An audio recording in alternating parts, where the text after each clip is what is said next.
2 Rois chapitre 5. Alléluia. Jusqu'au verset 19. Nous lisons les 19 premiers versets.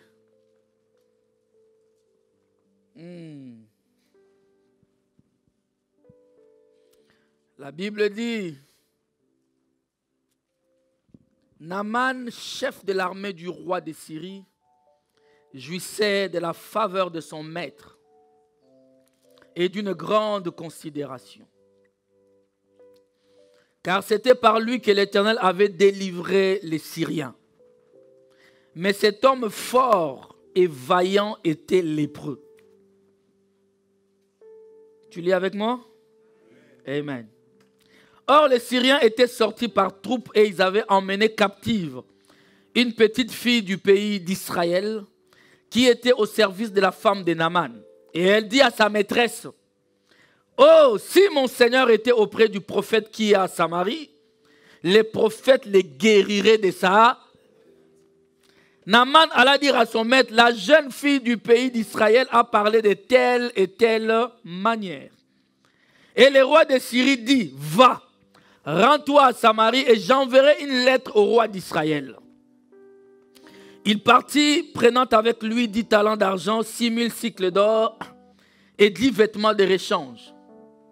Il porta au roi d'Israël la lettre où il était dit, soyez attentifs, maintenant quand cette lettre te sera parvenue, tu sauras que je t'envoie Naaman mon serviteur, afin que tu les guérisses de ça. Après avoir lu la lettre, le roi d'Israël a fait quoi? Déchira ses vêtements. Et dit, suis-je un Dieu pour faire mourir et pour faire vivre, qu'il s'adresse à moi afin que je guérisse un homme de sa lèpre? Sachez donc et comprenez qu'il cherche une occasion de dispute avec moi. Lorsqu'Élisée, homme de Dieu, apprit que le roi d'Israël avait déchiré ses vêtements, il envoya dire au roi, « Pourquoi as-tu déchiré tes... » La question est là, c'est ça notre thème. Pourquoi as-tu déchiré tes vêtements? Laisse-les venir à moi. Et il saura qu'il y a un prophète. Il saura qu'il y a un enfant de Dieu à la cité du Dieu vivant. Il saura qu'ici en Belgique, il y a des chrétiens et des chrétiennes qui ont Dieu en eux. Ah, dis-moi un amen et vis cela dans ta vie au nom de Jésus. Naaman vint avec ses chevaux et son char. Et il s'arrêta à la porte de la maison d'Élisée. Élisée lui fit dire par un messager, va et lave-toi 7 fois dans le Jourdain. Ta chair redeviendra saine et tu seras... Naaman fut irrité. Et il s'en alla en disant, voici, je me disais, il sortira vers moi, il se présentera lui-même, il invoquera le nom de l'Éternel, son Dieu. Parce qu'au verset 11, c'était encore le Dieu d'Élisée, ce n'était pas encore le Dieu de Naaman. Il agitera sa main sur la place et guérira les lépreux. Le fleuve de Damas, l'Abana et les Parpars ne valent-ils pas mieux que toutes les eaux d'Israël? Ne pourrais-je pas m'y laver et devenir pur? J'ai dit à Naaman, non. Et il s'en retournait et partait avec fureur. Mais ses serviteurs s'approchèrent pour lui parler et ils dirent, mon père, si les prophètes t'eût demandé quelque chose de difficile, ne l'aurais-tu pas fait? Combien plus dois-tu faire ce qu'il t'a dit? Lave-toi et tu seras 14.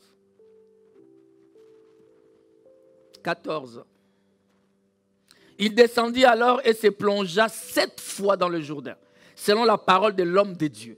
Et sa chair redevint comme la chair d'un jeune enfant. Il fut pur. Verset 15. Naaman retourna vers l'homme de Dieu avec toute sa suite.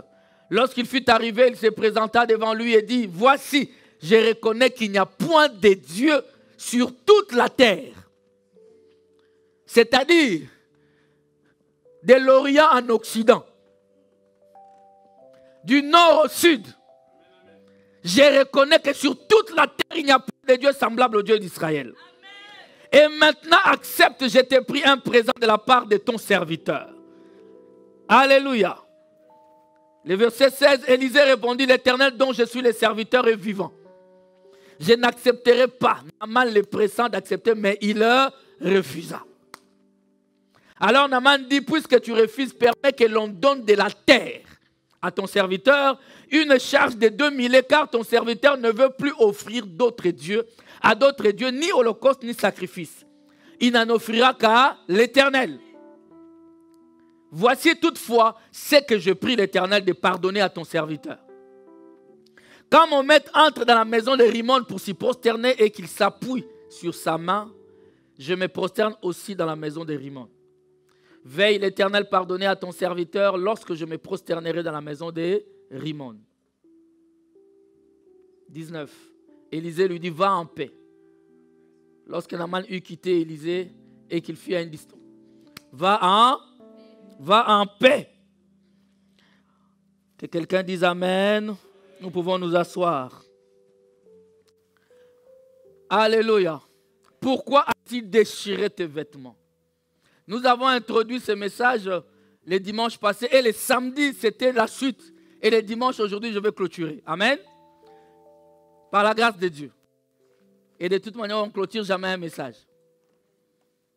On s'arrête pour continuer une autre fois. Donnez-moi un Amen. Nous avons vu avec vous que Israël et la Syrie n'ont jamais vécu dans la concorde. Ils n'ont jamais vécu dans la paix. C'est toujours une relation up and down. Des fois ça va, mais des fois ça barde. Amen. Oui, parce que souvent avec nos voisins, c'est ce qui se passe. Les relations sont tendues. Et ici, qu'est-ce qui se passe? Pendant cette période, l'armée de Syrie entrait en Israël, faisait des raids en Israël. Ils entraient et ils pillaient la richesse d'Israël. Et ils prenaient même certaines personnes captives et ils les amenaient en Syrie comme esclaves. Et un jour, ils ont pris une petite fille juive dont on ne cite pas les noms. J'ai dit à quelqu'un dont le nom est inscrit là-bas au ciel, quand tu seras au ciel, cherche la petite fille juive. Dis-lui, mon pasteur avait parlé de toi une fois. Comment tu t'appelles? Parce que dans la Bible, on n'a pas cité son nom. Amen. Alléluia. Et la Bible dit que cette petite fille juive, dans la captivité, alors qu'elle était esclave, servant dans la maison de Naaman, la Bible dit que Naaman était malade, alors que Naaman était fort, vaillant, un guerrier. Comme j'ai dit le dimanche passé, tu peux tout avoir, mais si tu n'as pas Christ, tu ne vaux rien dans ce monde. Ces mondes peuvent t'élever, te glorifier, mais sache qu'il y a des domaines de ta vie où ni la richesse, ni la beauté, ni ton diplôme ne peut intervenir en ta faveur. Tu auras besoin d'un homme de Dieu qui habite une caverne quelque part, dans la cabane quelque part. Tu n'auras pas besoin d'un médecin à l'hôpital, parce que le médecin te dira dans 6 mois. Ton cancer va t'emporter dans 6 mois. Amen. Oui, ton médecin va te le dire. Et c'est en ce moment-là que si tu n'as pas le médecin de médecin, ta vie s'arrêtera. Avant les deadlines du médecin. Parce que quand le médecin te dit dans 6 mois, en fait, tu vas mourir avant 6 mois. Alléluia. Parce que si tu n'as pas Dieu, tu vas croire à la parole du médecin. Tu mettras ta foi là-dessus et ça va t'emporter. Amen. Mais nous devons vivre avec des hommes de foi tout autour de toi. Non, je te conseille, dans ta vie, cherche des hommes qui ont la foi. Des hommes, quand tu es dans des difficultés, ils te disent que ça ira. Ne marche pas, ne sois pas en compagnie des gens qui te plongent dans le désespoir. Vous savez, il y en a qui, ils n'ont même pas besoin de parler. Quand tu lui annonces simplement ta situation, son visage change. C'est pour te dire que c'est fini pour toi. Mais on a besoin des gens, quand tu lui dis ta situation, pendant que tu parles, dans son cœur, une parole de foi monte. Au point qu'il va te dire, mon frère, ça ira. Alléluia. Ça ira. Donnez-moi un amen. Et cette fille a dit, en Israël, moi je connais, il y a un prophète. Si mon maître se rend en Israël, s'il rencontre le prophète, il sera guéri. Amen. Je vous ai dit le dimanche passé, cet enfant, c'était une petite fille. Donc, peut-être qu'elle avait 15 ans, peut-être qu'elle avait 12 ans, peut-être qu'elle avait 14 ans. une petite fille. Je ne pense pas qu'elle avait 15 ans. Parce qu'en Israël, petite fille, ce n'était pas 14 ans. C'était moins que ça. Parce que 14, 15 ans, tu pouvais déjà te marier. Alléluia. C'était une petite fille à l'école de dimanche. À l'école dit, mais capable d'annoncer l'évangile. Capable de témoigner Jésus.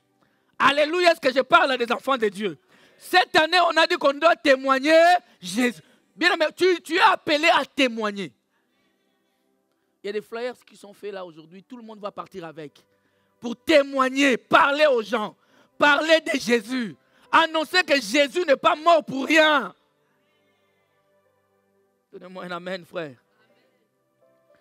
Comme je pose souvent la question, si cet enfant, si cette petite fille juive n'était pas une fille de foi, elle n'aurait pas dit ça. Bon, imaginez que ça n'a pas marché. Imaginez que Naaman, comme elle était partie, elle rentre comme elle était partie. Tu peux t'imaginer la suite, la vie de cette petite fille juive. Si tu ne prends pas des risques, tu ne seras jamais élevé. Ah, tu ne m'as pas compris. Dans la vie, prends les risques. Et d'ailleurs, avec Dieu, nous savons qu'il est toujours de notre côté. Mais où sont des enfants de Dieu, des jeunes gens comme Shadrach, Meshach, Abednego? Ils prennent le risque d'affronter la fournaise ardente. Parce qu'ils savaient qu'il y avait un Dieu qui est le feu dévorant. Est-ce que vous êtes là? Nous voulons des enfants de Dieu comme ça, qui s'élèvent au milieu de la tempête, mais qui témoignent que Jésus est vivant. Alléluia. Qui témoignent que Jésus est vivant. N'ayez pas peur de témoigner Jésus. C'est alors, il leur a dit, si vous allez voir les prophètes. Amen. Naaman est allé voir son roi. Le roi lui dit, cette histoire sera traitée entre les rois.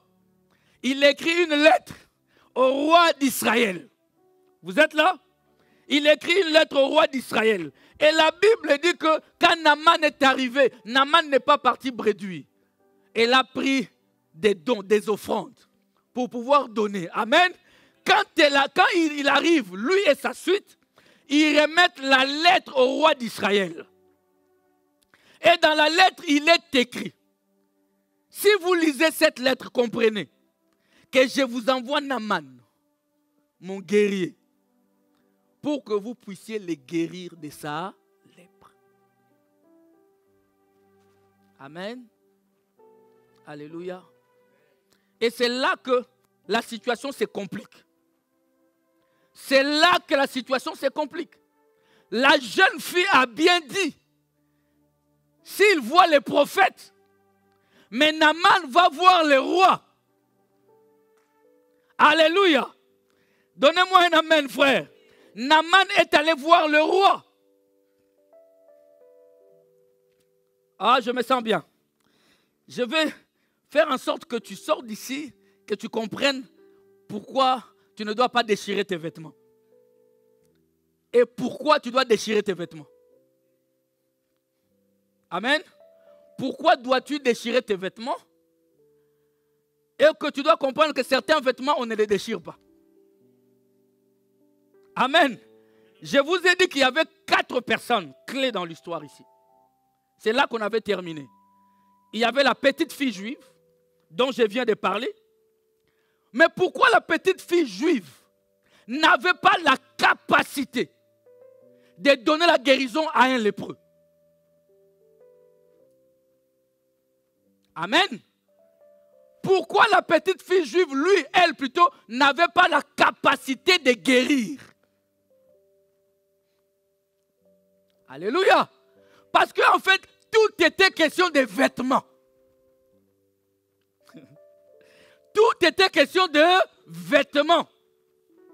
Au temps d'Israël, dans l'Ancien Testament, l'écriture Joël 2,28 n'était pas encore accomplie. Là, je crois que je veux que tu ouvres les oreilles pour comprendre. Joël 2,28 dit quoi? Qu'est-ce que dit Joël 2,28? En ces derniers jours, je répandrai Je répandrai. C'était une prophétie qui devait s'accomplir au temps de l'Église. Alléluia. Joël 2,28 dit, en ces temps-là, je répandrai de mon esprit sur toute chair. Il dit, vos enfants, vos filles prophétiseront. Ils auront la capacité de faire des choses qu'aujourd'hui personne ne peut faire. Alléluia. Donc, la jeune fille juive n'avait pas la capacité de guérir quelqu'un. Mais au moins, elle connaissait les chemins de la guérison. Raison pour laquelle elle a indiqué. J'ai dit à quelqu'un, si tu n'as pas la capacité de faire quelque chose, ne le fais pas. Ne t'aventure pas. Sinon, tu seras comme les 7 fils de Séva. Je te chasse les démons au nom de Jésus que Paul prêche. La Bible dit que les démons les ont tabassés. Alléluia. Alléluia. Frère, fais attention. Tu dois d'abord avoir la chose avant de s'attaquer à des choses. Ne commence pas sans savoir qu'est-ce qui est sur toi. Quels vêtements tu portes. Parce que je vous ai dit que les vêtements, c'est une autorité. Les vêtements confèrent une certaine autorité. Je vous ai donné l'exemple que tu peux t'habiller, je ne sais pas moi, avec un costume de 5 000 €. J'ai vu une vidéo d'un insensé quelque part. J'ai acheté ces pantalons 5 000.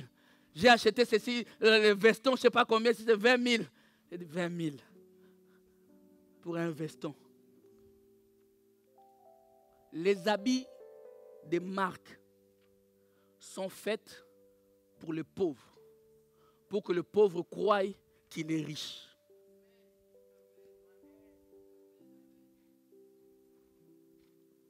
Tu as compris? Les hommes riches, ce n'est pas les habits qui les valorisent. C'est lui qui valorise les habits. Voilà pourquoi s'ils portent quelque chose de marque, on les paye. Au comité, non, au comité. Comment attends? Moi, je vais m'habiller avec des choses inscrites ici, Versace, gratuit. D'abord, j'ai payé. Donc, les riches ne s'habillent pas avec des choses qui... Waouh! S'il fait ça, c'est qu'il a été payé. Il fait leur publicité. Mais le pauvre, il s'habille comme ça pour qu'on les valorise. Est-ce que vous avez compris? Amen. Donc, si tu prends tes habits là, 20 000 €, tu te mets sur les Champs-Élysées, tu te mets sur un rond-point quelque part, et des voitures qui arrivent à grande vitesse. Aucune voiture ne s'arrêtera parce que tu es habillé avec des habits de 5 000 €. Mais un policier, avec un habit juste qu'on lui a donné gratuitement, il va se mettre là. Silence. Toutes les voitures, c'est dû à quoi? Les habits.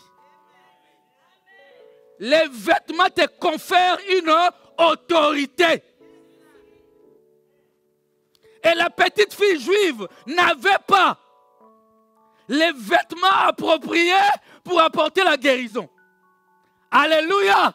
Il te faut une certaine autorité. La deuxième personne, c'est Naaman. Alléluia. Il était fort. Il avait sa tenue de guerre. Sa tenue de guerre. Mais sa tenue de guerre avait des limites. Ça ne pouvait pas lui apporter la guérison. Qu'un enfant de Dieu dise Amen. Mais la richesse matérielle, la notoriété, la célébrité, tout ça, Naaman l'avait. Mais il était incapable de s'octroyer la guérison. Alléluia. De la même manière, l'Église, sans l'autorité de Christ, ne peut pas manifester Jésus. Dans une église n'est église que lorsqu'il y a des témoignages. Des hommes qui sont venus ivrognes et qui sortent sobres. Des gens qui sont venus impudiques, mais qui sortent dans la crainte de Dieu. Tu crois que je vais seulement parler de cancer et être guéri? Mais je te parle de véritables miracles. Où quelqu'un entre à l'église commère, avec 20 ans d'expérience dans le commérage. Mais il arrive là une année après. Il a compris que la bouche qui parle beaucoup ne manque pas de péché. Il commence à se retenir. Ah, qu'un enfant de Dieu me donne un amen. Voilà les miracles que le monde ne peut pas te donner. Que l'église, quand tu viens mal éduqué, tu deviens éduqué. Nous sommes une église qui pouvons même t'apprendre à comment dire bonjour.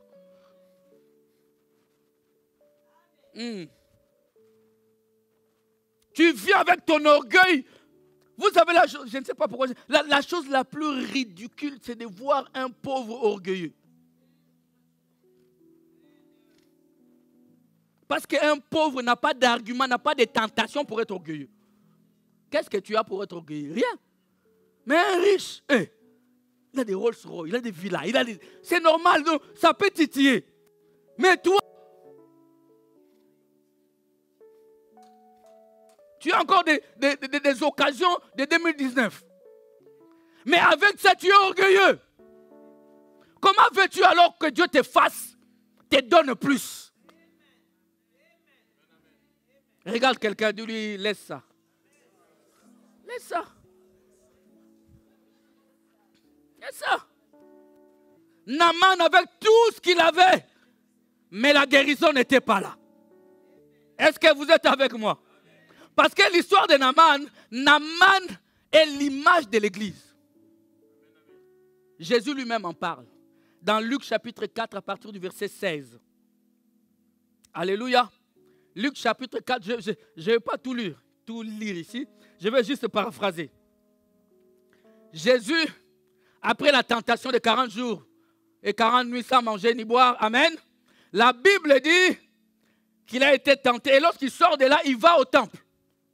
Il s'est rendu à Nazareth, là où il a été. Et selon sa coutume, il entra dans les synagogues le jour dit.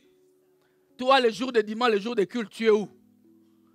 L'enfant de la cité de Dieu veut voir. Où est la caméra? Je suis dans quelle caméra? Toi qui me suis à la maison. Toi, enfant de la cité du Dieu vivant. Tu es à la maison au moment où nous sommes dans la maison de Dieu. Jésus, dans sa coutume, il avait l'habitude, lui, d'aller au temple. Toi, tu ronfles. Tu es en train de me suivre là sous la couette avec une tasse de thé. Et tu veux être béni comme nous qui sommes ici. On est gentil. Prends seulement la bénédiction.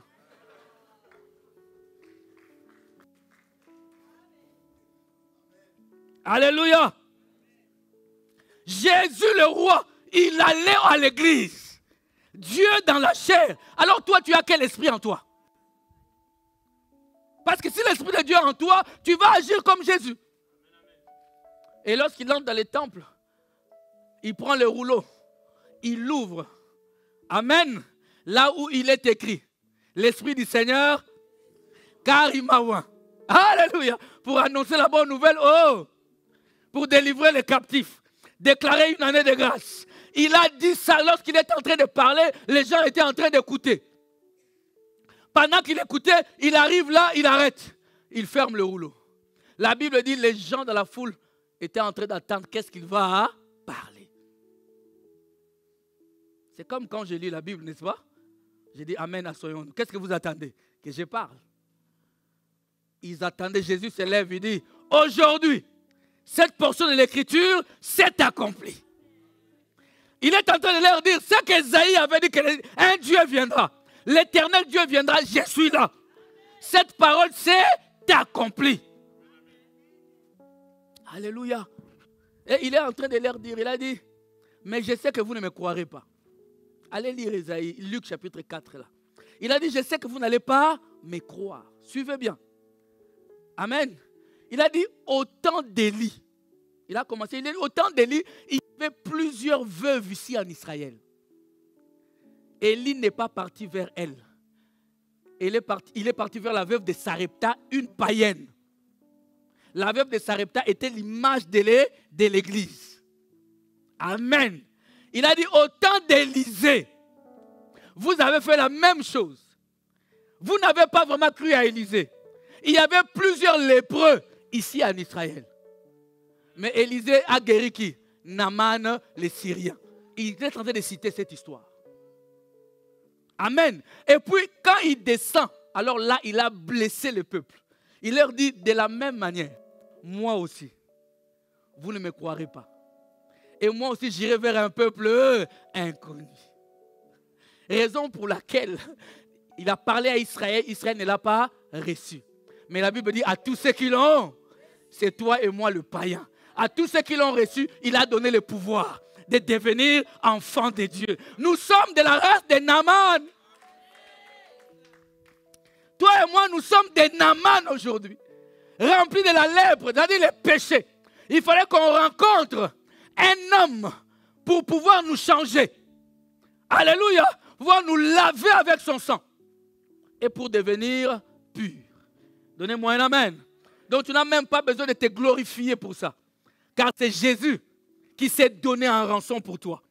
Il a dit comme Élie, comme Élisée, moi aussi je suis venu. Donc Élie n'était que mon image. Élisée n'est que mon image. Tous, c'était des portions de ma mission. Alléluia.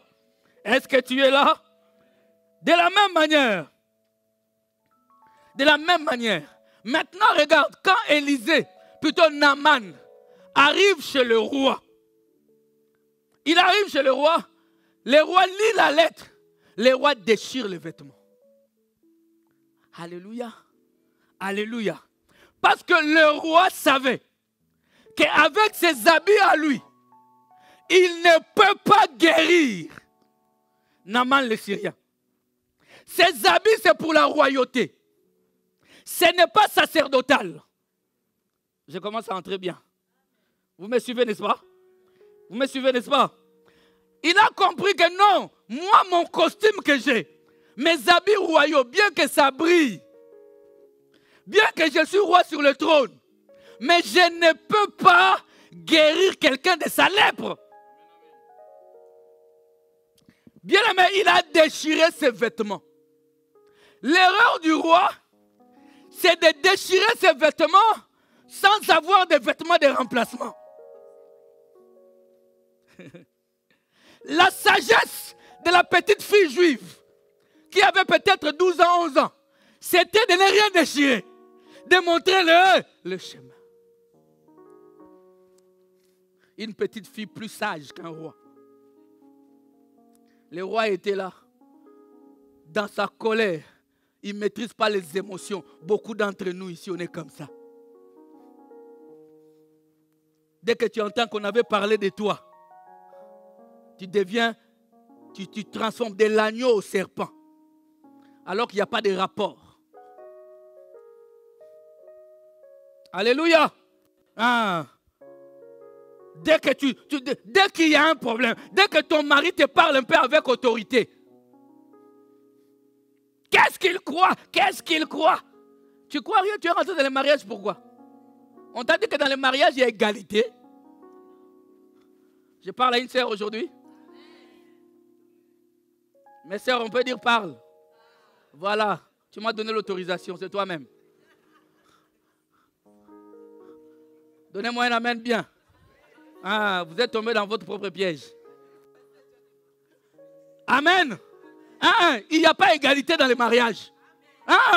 Il y a une personne dont tu appelles le mari qui est la tête. Qui est la tête. Amen. C'est lui qui guide. Ton problème, peut-être que tu as choisi une mauvaise tête. Là, ne viens pas changer la Bible parce que toi, tu as choisi une mauvaise. Ça, c'est ton cas. Mais la Bible ici me dit, le mari est la tête. Il est le chef. This is the man. Yes. Donc, il peut te dire, parler avec autorité. J'ai dit autorité selon Christ. Ah, là, les cerveaux-voix montent maintenant. Autorité selon Christ. Pas autorité selon un monsieur là-bas dans ton village. Selon Christ. Alléluia. épidermique. Un roi épidermique. Charne. Donc moindre... Ah, il s'énerve. Quel homme? Un homme à la maison ne bouillonne pas pour n'importe quoi. La femme peut être là et les enfants. Toi, homme. Toi, tu es là, tu calmes la tempête. Quand il y a agitation, tu dis, stop, ça va aller. L'enfant vient, papa, il n'y a pas de lait. T'inquiète, je vais acheter. Alors qu'il n'y a rien dans la poche. Oui, c'est ça un homme. C'est un homme, il dit, je sors, je reviens. Il sort là, il va frapper à toutes les portes. S'il faut s'humilier, il va s'humilier. Et il rentre avec quelque chose chez lui à la maison. Pendant que dehors, quelqu'un l'a vu s'humilier, il va dire, regarde-moi cet homme. Quand il rentre à la maison, le roi. Ah, papa est venu avec. Ah, c'est ça un homme. C'est ça un homme. Quand on dit qu'il est roi chez lui, c'est pas dans la rue. Donnez-moi un amen bien dit. Alléluia. Les rois, panique totale. Vous êtes là? Panique totale. Mais nous ne sommes pas comme ces rois-là. N'est-ce pas que toi, tu n'es pas comme le roi là? Non, toi, tu es différent. Dis avec moi, je suis différent. Parce que tu as l'Esprit de Dieu sur toi. Alléluia. Vous savez, les rois ici d'Israël, on ne cite pas son nom, mais je l'ai ouvert. Les gens, en fait, les chercheurs supposent, ce sont des supputations, que c'était à l'époque d'un roi quelconque, mais on ne cite pas son nom dans la Bible. La Bible dit ceci, que le roi refuse, dit, je déchire, moi je n'ai pas le pouvoir, car je ne suis pas un Dieu. Il avait raison, mais garde au moins les habits que tu as. Mais il avait raison. Il n'était pas Dieu. Mais toi et moi, nous sommes des dieux. C'est là que je vais arriver. Toi et moi, nous sommes des dieux. Parce que je veux t'annoncer que si c'était David le roi, il allait le guérir.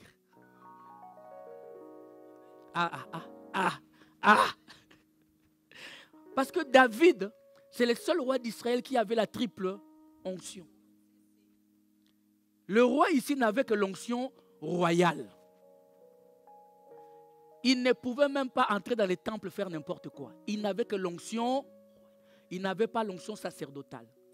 Et il n'avait pas l'onction prophétique. Dans Actes des Apôtres chapitre 2, lorsque Pierre parle, Pierre dit David était un prophète. Est-ce que vous êtes là, frère? Parce que lorsque nous lisons, je veux quand même que vous compreniez ça. Amen? Je veux quand même que vous compreniez ça. La Bible dit dans 1 Samuel chapitre 21, j'aimerais qu'on le lise très vite. 1 Samuel chapitre 21.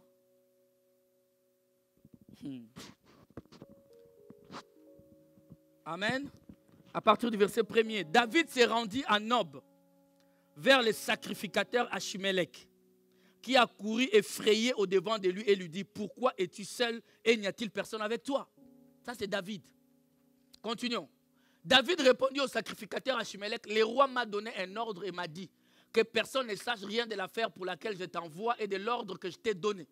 J'ai fixé un rendez-vous à mes gens. Tout ce qu'il dit là, l'histoire des rois là, c'est faux. David. Maintenant, qu'as-tu sous la main? David dit au sacrificateur Achimélec, qu'as-tu sous la main? Donne-moi 5 pains où c'est qui se trouvera. Écoutez, la suite. S'il vous plaît, s'il vous plaît. Le sacrificateur répondit à David, je n'ai pas de pain ordinaire sous la main. En fait, il veut dire à David, je n'ai pas de pain que tout le monde peut manger sous la main. Le pain ordinaire, c'est le pain de tout le monde. Il lui dit, je n'ai pas ce type de pain. Mais, il y a du pain consacré. Si du moins, tes gens se sont abstenus de femmes, écoutez, David répondit au sacrificateur, nous sommes abstenus de femmes depuis 3 jours que je suis parti. Et tous mes gens sont purs. D'ailleurs, là, ça vient tout changer. C'est-à-dire purification ou pas. C'est ce qu'il est en train de dire. D'ailleurs, si c'est là un acte profane, il sera certainement aujourd'hui sanctifié par celui qui lancera l'instrument. Non, tu n'as pas lu, tu n'as pas compris. On a dit à David, ces pains sont réservés aux sacrificateurs. Toi, tu ne peux pas dire d'ailleurs, aujourd'hui, ce n'est pas les pains qui vont me sanctifier. C'est moi qui les mange, qui les sanctifie. Alléluia. Il dit aujourd'hui là. Remettons le verset d'avant. Nous sommes abstenus. Il dit d'ailleurs, si c'est là un acte profane, il sera certainement aujourd'hui sanctifié par celui qui lancera l'instrument. La suite. David répond, alors le sacrificateur lui donna du pain consacré, car il n'y avait là d'autre pain que du pain de proposition, qu'on avait ôté de devant l'Éternel pour les remplacer par du pain chaud au moment où on l'avait pris. La suite. Là, ce même jour, un homme d'entre les serviteurs de Saoul se trouvait enfermé devant l'Éternel. C'était un Édomite nommé Doug, chef des bergers de Saoul. David dit à Achimelech, n'as-tu pas sous la main une lance ou une épée? Car je n'ai pris avec moi ni mon épée, ni mes armes. Parce que l'ordre du roi était pressant. Les sacrificateurs répondirent, voici l'épée de Goliath. Alléluia. Quelqu'un dit avec moi l'épée de Goliath. Il dit, voici l'épée. L'épée de Goliath était restée dans le temple comme un instrument de témoignage. Qui avait gagné Goliath pour avoir l'épée? David. Alléluia. Amen. Les sacrificateurs répondirent, voici l'épée de Goliath, le Philistin que tu as tué dans la vallée de Térébenthe. Elle est enveloppée dans un drap derrière l'éphod. Si tu veux la prendre, prends-la, car il n'y en a pas d'autre ici. Et David dit, il n'y en a point de pareil, donne-la moi.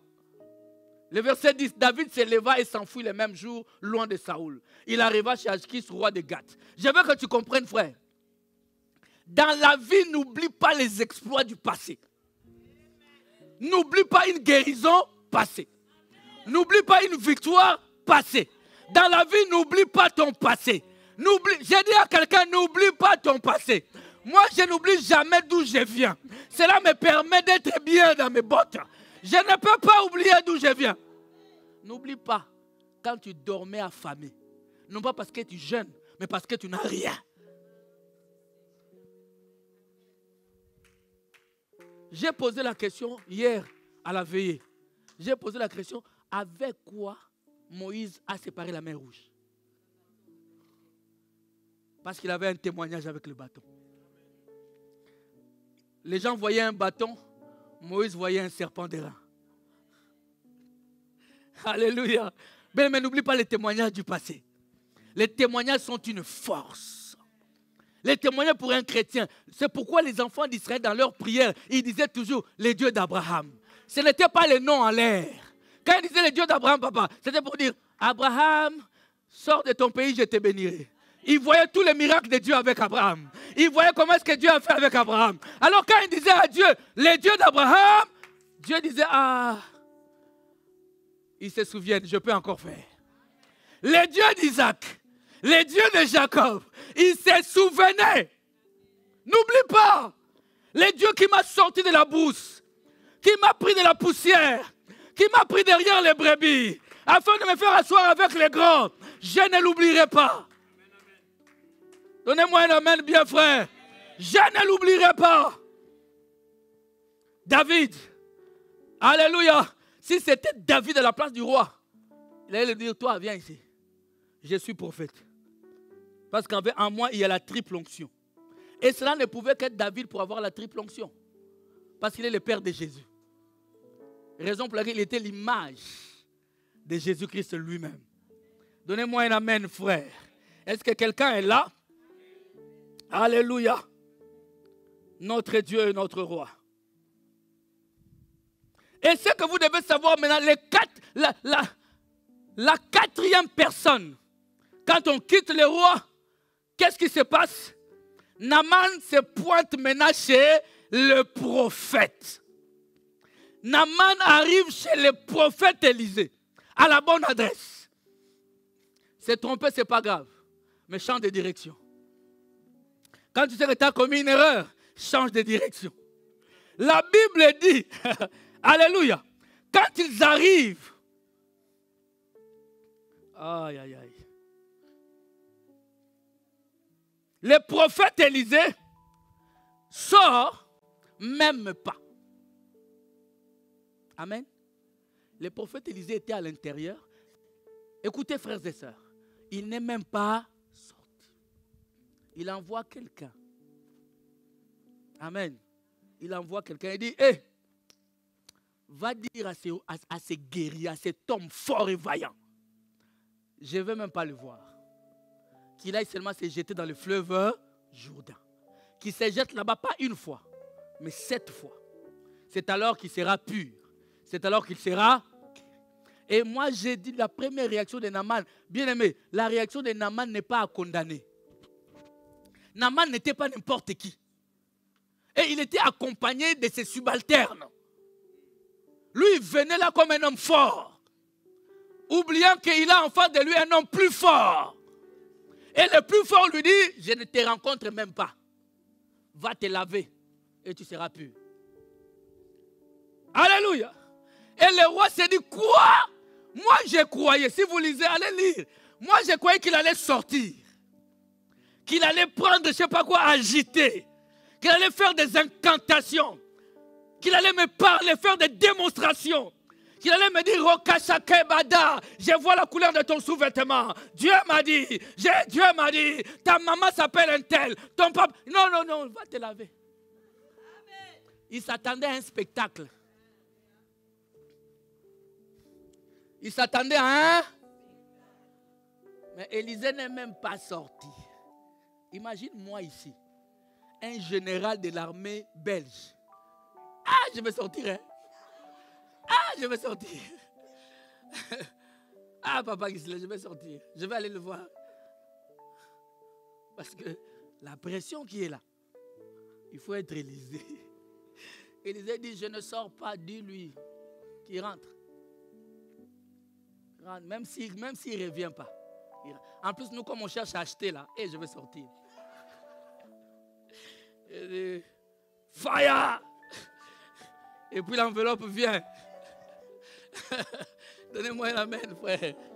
Et la Bible dit, on est presque à la fin. La Bible dit, il n'est pas sorti, il était agité. Et c'est ça la mentalité que le monde a placée dans les chrétiens aujourd'hui. C'est ça qui est dommage. Mes frères, ne tremblez pas face à une prophétie. Non, je n'ai pas entendu d'amen. Ne tremblez pas face à un pasteur, un homme de Dieu qui parle. Il dit, 20 personnes vont tomber. Tac, tac, tac, tac, tac, tac, tac, tac, tac, tac. Spectaculaire, ok. Mais laisse-moi que tu te dire quelque chose. Ça peut ou ne pas être de Dieu. J'ai dit que ça peut être de Dieu, tout comme ça peut ne pas être de Dieu. Mais pourquoi je vais trembler? Alléluia. Je ne tremble pas. Il lui dit, je ne sors pas. Heureusement, le roi, plutôt Naaman, les guerriers Naaman, étaient bien entourés. A dit avec moi entourage. A dit encore entourage. Répète entourage. Ah, tu peux taper quelqu'un du lit. Naïb Saronini. Entourage. Écoutez. Écoutez, frères et sœurs. Écoutez, frères et sœurs. Tu peux échouer dans ta vie seulement parce que tu es mal entouré.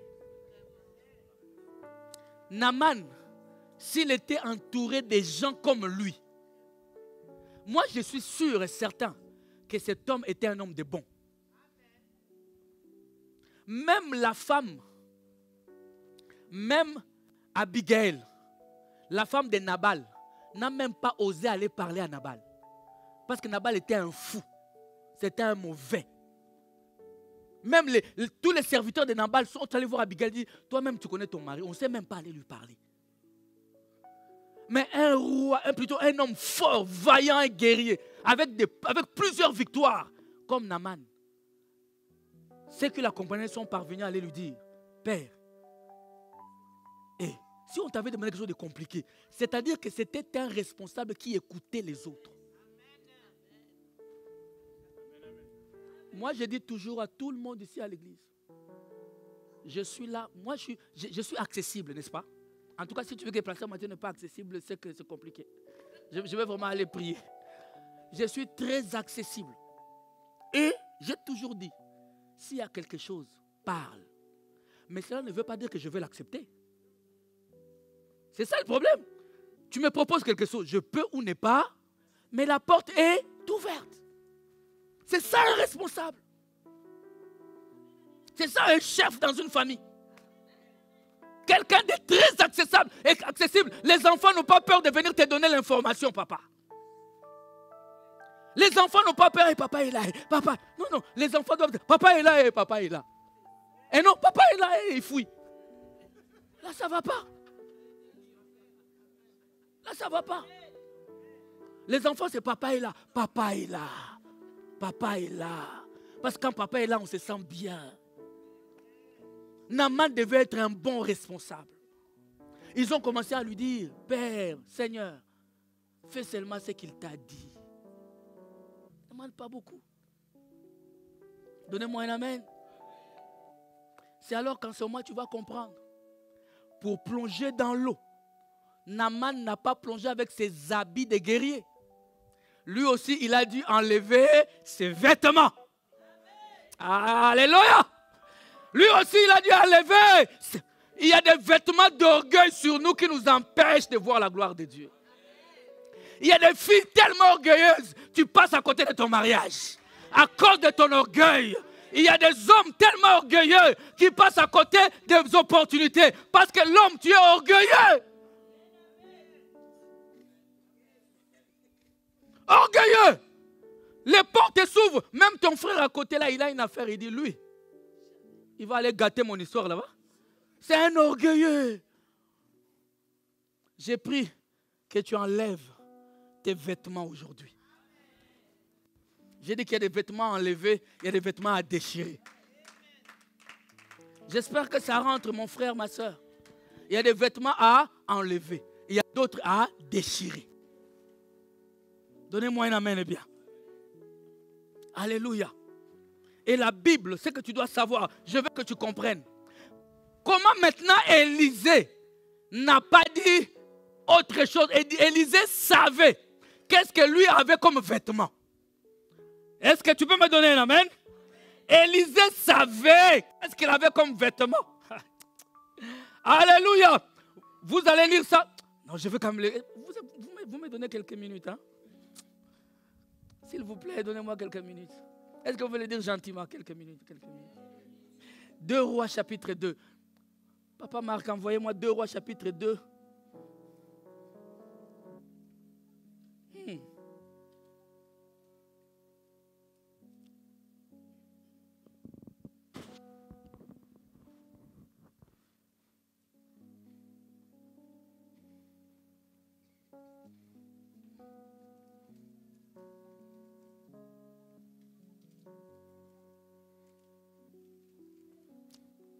Deux Rois chapitre. Prenons d'abord 1 Roi chapitre 19. Le verset 19. Amen. C'est là que nous allons comprendre le sens vraiment de vêtements. 1 Roi chapitre 19, le verset 19. Élie partit de là. On peut regarder devant, on peut noter seulement. Élie partit de là et il trouva Élisée, fils de Shaphat, qui labourait. Il y avait devant lui 12 paires de bœufs. Oh my God. Allons seulement. Et il était avec la 12e. Élie s'approcha de lui. Qu'est-ce qu'Élie a fait? Il jeta sur lui son manteau. Vous me suivez? Je vous ai déjà démontré ça ici, n'est-ce pas? Que lorsque, au chapitre 1 du roi, lorsque Élie a pris son manteau, il a jeté sur Élisée, il ne l'a pas laissé sur Élisée. Il a récupéré le manteau. Je vous ai expliqué ça. Pourquoi? Parce que Élisée n'avait pas encore la carrure pour porter ce manteau-là. Sinon, Élisée n'aurait pas encore demandé un autre manteau à Élie quand Élie a été enlevé. Nous sommes là?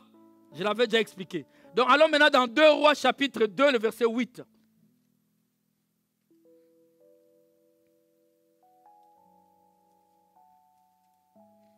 2 Rois chapitre 2, le verset 8. Lisons, je veux vraiment qu'on lise. Notez-les et nous allons lire. Regardons ici. Alors Élie prit son manteau, le roula et en frappa les eaux. C'est-à-dire que là, qu'est-ce qui se passe? Élie est en train de rentrer à la maison. Élisée est en train de le suivre. Amen. Il y avait d'autres enfants de prophètes qui ont dit à Élisée, ton maître sera enlevé aujourd'hui. Élisée leur disait, taisez-vous, je sais. Amen. Alors ils arrivent là, devant le fleuve Jourdain. Vous êtes là, frère. Élie plutôt prend son manteau. Il le roula. Et il frappa sur le fleuve se sépara. Vous êtes là? Les eaux se partagèrent ça et là. Vous savez, il y a une séparation comme la mer Rouge. Et ils passèrent tous deux à sec. Vous êtes là? Ils ont traversé le fleuve Jourdain à sec. Comme Moïse l'avait fait avec son bâton, Élie l'a fait avec son manteau. Alors ils traversent. Et quand ils traversent, la suite, le verset 9, lorsqu'ils eurent passé, Élie dit à Élisée, demande ce que tu veux que je fasse pour toi, avant que je sois enlevé d'avec toi. Élisée répondit, qui est sur moi, je t'ai pris une double portion de ton esprit. Alléluia. Et dans la Bible, quand vous lisez Deutéronome, quand vous lisez Lévitique, quand vous lisez l'Ancien Testament, les Pentateuques, la Bible dit, la double portion était réservée au fils aîné. Donc, quand Élisée demande ça à Élie, c'était pour lui dire, je veux être reconnu comme ton remplaçant véritable. Je veux être l'héritier numéro 1 de tout ce que tu as. Amen. Une double portion. Élie dit, tu me demandes une chose difficile. Parce qu'Élie est en train de lui dire, ce que tu me demandes, même moi, je ne peux pas te donner. Il n'y a que Dieu qui peut te donner. Mais si tu me vois pendant que je serai enlevé d'avec toi, cela t'arrivera ainsi, sinon cela n'arrivera pas. 11. Comme il continuait à marcher en parlant, voici un char de feu et des chevaux de feu les séparèrent l'un et l'autre. Alléluia. Alléluia. Bien, mais la Bible dit que des chevaux, des chars de feu sont descendus et ils ont mis une séparation entre deux hommes. Parce qu'à partir de ce moment-là, l'un est devenu céleste, l'autre est resté terrestre.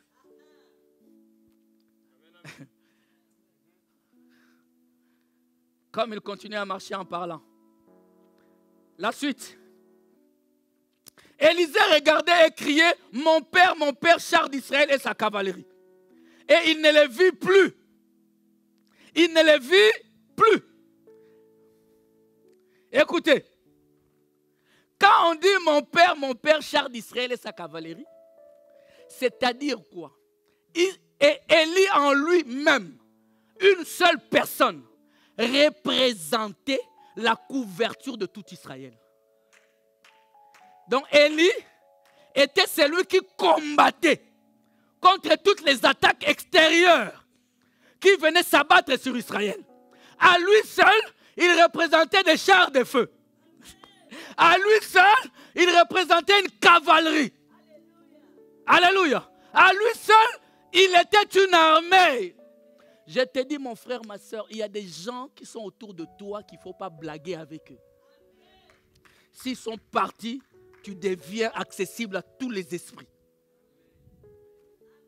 Je te dis vrai. Il y a des personnes, il faut que dans ta vie, tu aies des gens comme ça. Qui parce que lui, il est là, tu es protégé. Parce que lui, il est là. Parce que lui, il t'aime, tu es protégé. Alléluia. La Bible dit maintenant, écoutez, quand Élie est parti, amen, le manteau est resté. Non, reviens. Oui, c'est cela. Saisissant alors ses vêtements. Il n'a pas saisi les vêtements d'Élie. Non. Élisée a pris ses propres. Qu'est-ce qu'il en a fait? Il les déchira en 2 morceaux. Donnez-moi un amen. Voilà les cas dans lesquels tu dois déchirer tes vêtements. Tu déchires tes vêtements parce qu'il y a d'autres vêtements plus appropriés qui arrivent. Alléluia. Bien-aimé, tu ne peux pas prendre le manteau d'Élie et mettre ça sur les vêtements d'Élisée. Non, je sais que je dois répéter parce que je sens votre calme. Tu ne peux pas avoir le manteau d'Élie et mettre ça sur une vie d'impudicité. Sur une vie de mensonge. Sur une vie d'hypocrisie, de cupidité, de duplicité. Il faut d'abord que tu déchires les anciens vêtements. Parce qu'un vêtement indique aussi ton appartenance. Tu dois mettre fin à toutes les anciennes alliances. Afin de prendre le manteau d'Élie sur toi. Et Élie, dans ce cas, Élie représente le Seigneur Jésus-Christ. Qu'a-t-il fait?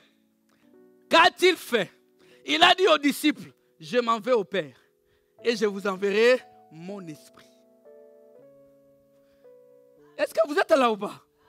Quelqu'un a compris ou pas? De la même manière, le manteau est descendu sur Élisée. De la même manière, le manteau appelé le Saint-Esprit est descendu sur l'Église. Les jours de la Pentecôte. C'est rentré? Alors lorsque ce manteau descend, toi, tu ne dois plus porter les vêtements de ton ancienne alliance. Les choses anciennes sont... Et toutes choses sont devenues nouvelles. C'est dans ce moment-là que le manteau du Saint-Esprit descend sur toi. Ah, j'espère que tu me comprends bien. Quelqu'un m'a compris? Alléluia. C'est alors que le manteau descend. Et lorsque le manteau descend sur Élisée, voilà pourquoi Élisée pouvait dire à Naaman, va te laver. Parce que lui, il avait le manteau. Alléluia. Un enfant de Dieu qui a le manteau, il t'impose les mains et tu es guéri. Un enfant de Dieu qui a le manteau, il te parle. Parce qu'il sait qui il est. Alléluia. Frères et sœurs, est-ce que tu m'as compris? Au retour, Élisée prend le même manteau. Il a fait la même chose. Il a frappé la mer, s'est séparée. Et il a traversé. Alléluia. Alors lève-toi, je vais déclarer quelques bénédictions sur ta vie maintenant. Amen. Alléluia.